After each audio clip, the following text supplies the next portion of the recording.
ఆయన నామములో మన ప్రతి అతిక్రమము, మన ప్రతి దోషము, మన ప్రతి పాపము కడిగి వేయబడుతున్నది. నిత్య నరకాగ్నిలోనికి వెళ్ళవలసిన మనము ఈరోజు ఆయన నామములో మనము సురక్షితంగా ఉండవలసిన వారమై ఉంటున్నాం.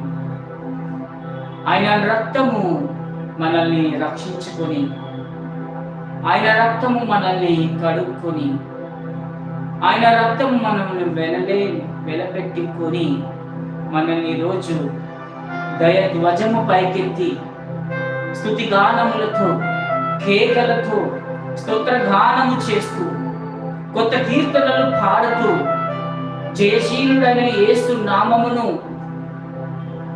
పైకెత్తి పట్టుకొని ముందుకు వెళ్తూ ఈ లోక